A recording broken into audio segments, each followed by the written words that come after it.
Assalamualaikum warahmatullahi wabarakatuh. Saya akan membacakan buku yang berjudul Perjalanan Menuju Hidayah Part 1. Perjalanan. Aku bertanya kepada negeriku apa yang dapat ia kabarkan tentang hal para kekasih akan apa yang mereka kerjakan. Negeriku berkata, mereka telah menyingkir sejak lama, pergi berjalan. Aku bertanya, kemana aku akan mencari mereka pergi? Tempat singgah mana yang mereka singgahi? Sang negeri menjawab, carilah alam, carilah dalam kubur mereka sendiri. Mereka menghadap Allah dengan amalan mereka pribadi. Saudariku tampak pucat dan kurus, namun sebagaimana kebiasaannya ia tetap membaca Al-Quran. Jika engkau mencarinya, pasti akan mendapatinya di tempat sholatnya, dengan ruku, sujud, dan mengangkat kedua tangannya ke atas langit. Demikianlah setiap pagi dan petang, juga di tengah malam buta, tak pernah berhenti dan tak pernah merasa bosan. Sementara aku umat gemar membaca majalah-majalah seni dan buku-buku yang berisi cerita-cerita. Saya juga biasa menonton video, sampai aku dikenal sebagai orang yang keranjingan nonton. Orang yang banyak melakukan satu hal pasti akan tanya dengan perbuatan itu. Aku tidak menjalankan kewajibanku dengan sempurna. Aku juga bukan orang yang melakukan sholat dengan rutin. Setelah aku mematikan video player, selama 3 jam aku menonton berbagai macam film berturut-turut, terdengarlah azan dari masjid sebelah. Aku pun kembali ke pembaringanku. Wanita itu memang memanggilku dari arah musolanya. Apa yang engkau inginkan, wahai Nurah? Tanyaku. Dengan suara tajam, saudariku itu berkata kepadaku, janganlah engkau tidur sebelum engkau menunaikan sholat subuh. Masih tersisa 1 jam lagi. Yang engkau dengar dari itu baru azan pertama. Dengan suaranya yang penuh kasih, demikianlah sikapnya dengan sebelum terserang penyakit parah dan jatuh terbaring di atas kasurnya. Saudariku itu kembali memanggil, mari sini, Hana, duduklah di sisiku. Sungguh aku sama sekali tidak dapat menolak permintaannya, yang menunjukkan karakter asli dan kejujurannya. Tidak diragukan lagi, dengan pasrah kupenuhi panggilannya. Apa yang engkau inginkan? Tanyaku. Duduklah, ujarnya. Aku pun duduk. Apa gerangan yang akan engkau utarakan? Dengan suara renyah dan merdu ia berkata, Allah berfirman, masing-masing jiwa akan mati. Sesungguhnya kalian hanya akan dipenuhi ganjaran kalian di hari kiamat nanti. Surat Al-Imran ayat 185. Dia diam sesaat. Kemudian ia bertanya kepadaku, apakah engkau percaya pada kematian? Tentu saja aku percaya, jawabku. Apakah engkau percaya bahwa engkau akan dihisab terhadap perbuatan dosa besar maupun kecil? Benar. Tetapi Allah itu maha pengampun dan maha dan umur itu juga panjang, jawabku. Hai saudariku, tidaklah engkau takut akan kematian mendadak? Lihatlah si Hindun yang lebih kecil darimu. Ia tewas dalam kecelakaan mobil. Juga di si Fulanah dan si Fulanah, ujarnya. Kematian tidak mengenal umur dan tidak dapat diukur dengan umur, ujarnya lagi. Dengan suara ngeri, aku menjawab ucapannya di tengah ruang musolanya yang gelap. Sungguhnya aku takut dengan kegelapan. Sekarang engkau malah menakut-nakutiku dengan kematian. Bagaimana sekarang aku bisa tidur? Aku kira sebelumnya engkau bersedia untuk berpergian bersamaku dalam liburan ini. Tiba-tiba suaranya tersisak dan hati pun terenyuh. Kemungkinan pada tahun ini aku akan berpergian jauh ke negeri lain. Kemungkinan, wahai Hana. Umur itu di tangan Allah. Dan meledaklah tangisnya. Aku pernah ketika ia terserang penyakit ganas. Para dokter secara berbisik beritahukan kepada ayahku bahwa penyakitnya itu tidak dapat membuatnya bertahan hidup lama. Tetapi siapa gerangan yang memberitahukan hal itu kepadanya? Atau ia memang sudah menanti-nantinya kejadian ini? Apa yang sedang engkau pikirkan? Terdengar suaranya. Kali ini begitu keras. Apakah engkau meyakini bahwa aku menyatakan hal itu karena aku sedang sakit? Tidak sama sekali. Bahkan mungkin umurku bisa lebih panjang dari orang-orang yang sehat. Dan engkau sampai kapan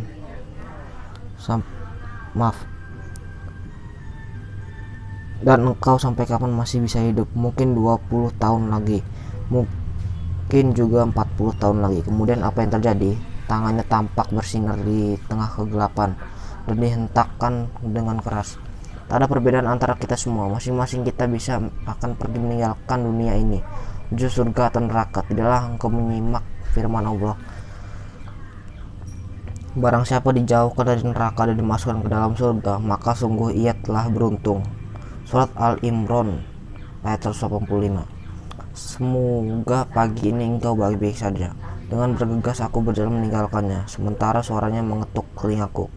Semoga Allah akan memberi petunjuk kepadamu. Jangan lupa sholat.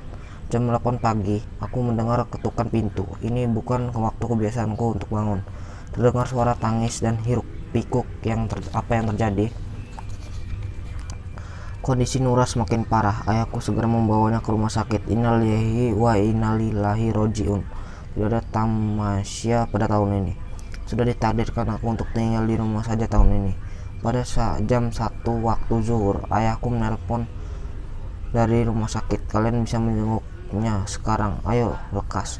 Ibuku memberitahukan bahwa ucapan ayahku terdengar gelisah dan suaranya juga terdengar berubah. Jubah panjaku kini sudah berada di tanganku. Mana sopirnya? Kami pun naik mobil dengan bergegas-gegas. Mana jalan yang biasa kulalui bersama supirku untuk bertamasya yang biasa terasa pendek. Kenapa sekarang terasa jauh sekali?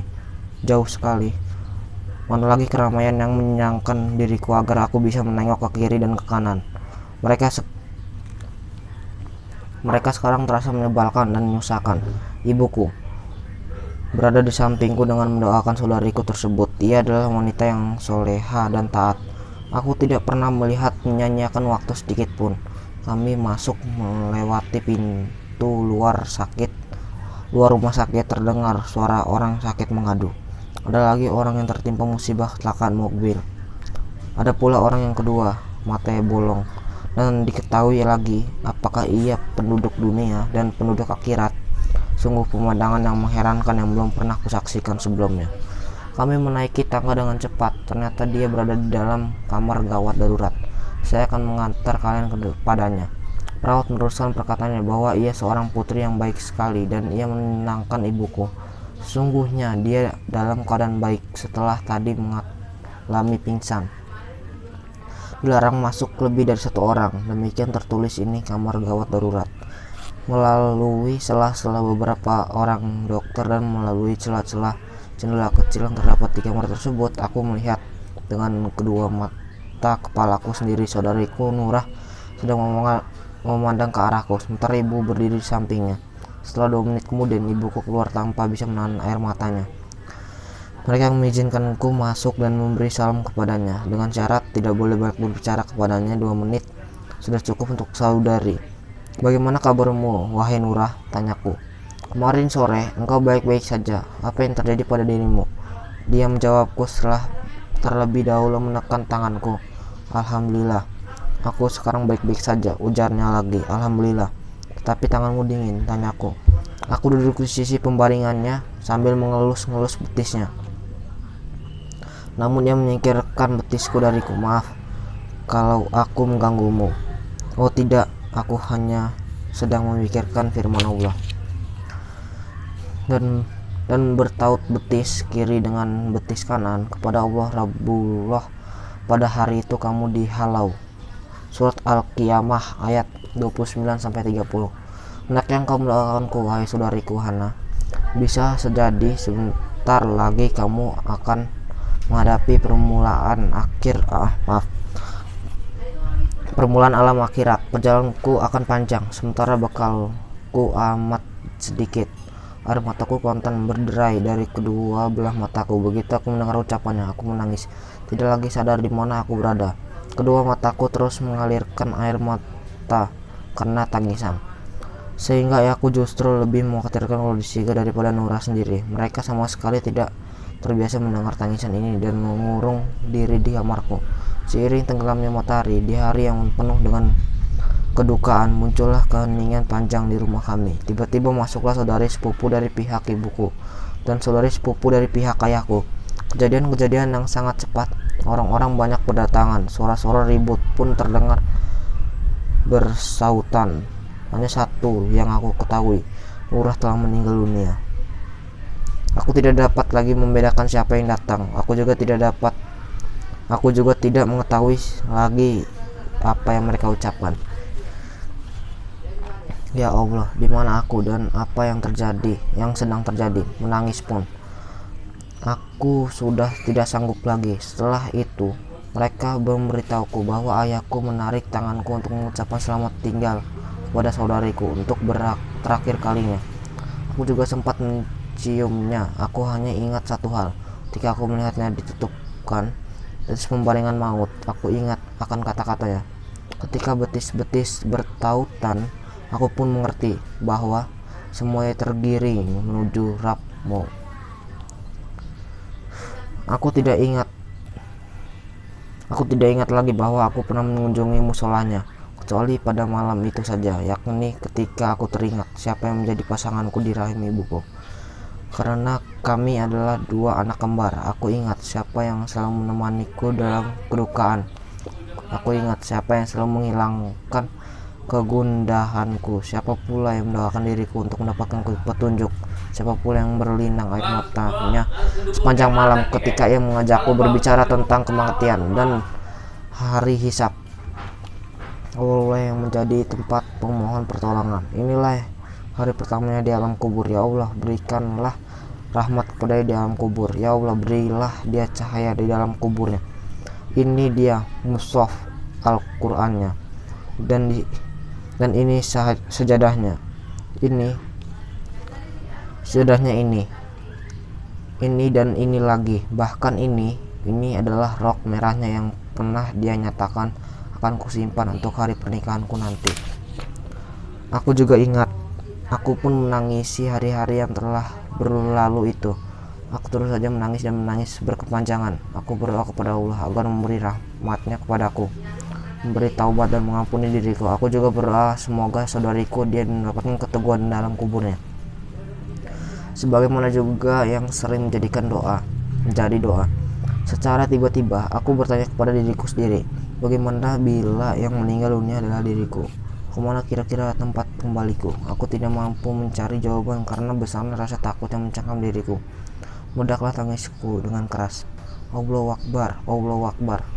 Azan subuh pun berkumandang. Namun betapa merdunya terdengar kali ini. Aku merasakan ketenangan dan ketentraman. Aku pun mengulangi apa yang diucapkan oleh sang muazin. Aku melipat selimutku dan berdiri tegak untuk melaksanakan sholat subuh. Aku sholat bagaikan orang yang melakukannya untuk terakhir kali, sebagaimana yang pernah dilakukan oleh saudariku dahulu, dan ternyata ia memang sholatnya yang terakhir. Bila datang waktu sore, aku tidak lagi menunggu waktu pagi, dan bila datang waktu pagi, aku tidak lagi menunggu waktu sore. Cukup sekian yang saya bacakan. Kalau ada masalah dalam membaca, mohon maafkan. Saya akhiri. Wassalamualaikum warahmatullahi wabarakatuh.